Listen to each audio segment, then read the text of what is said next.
তুই করার কে রে? তুমি কে? হরিদাস পাল। আমি নাকি কোন হরিদাস পাল? এমন একটা বোম পড়বে তৃণমূল বেসামাল হয়ে যাবে। বোমা ফাটালে জবাবটা হবে কালী পটকা দিয়ে। তুমি কে? হরিদাস পাল। সিএ করতে না দেওয়ার।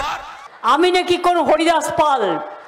আমি বলি আমি হরিদাস পাল নয়, তুমি নয় গুরুদাস পাল। এনআরসি করার অধিকার আমার রাজ্য সরকারের আছে। আমি যদি করতে না দিই, কারো ক্ষমতা নেই করবার, আমি করতে দেব না। তুই করার কে রে? টাকা বাঁচাতে তৃণমূলের সব খেয়ে দে এখন বিজেপিতে গেছিস। কার বিরুদ্ধে বোমা বাড়াবি? সাজিয়ে গুজিয়ে বোমা। মনে রাখবে, ওপরের দিকে থুতু ফেললে থুতুটা নিজের গায়ে লাগে।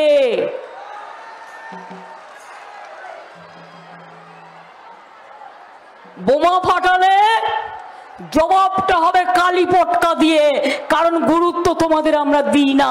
তোমরা মিথ্যে কথা বলো, তোমরা মিথ্যে কথা টিভিকে দিয়ে বলো, তোমরা মিথ্যে কথা বলে সোশ্যাল নেটওয়ার্কে দাঙ্গা করাও।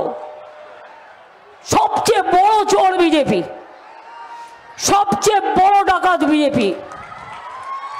বলে কিনা আমরা আবাস করতে দিইনি, 42 লক্ষ আবাস আমরা তৈরি করেছি বাংলায়।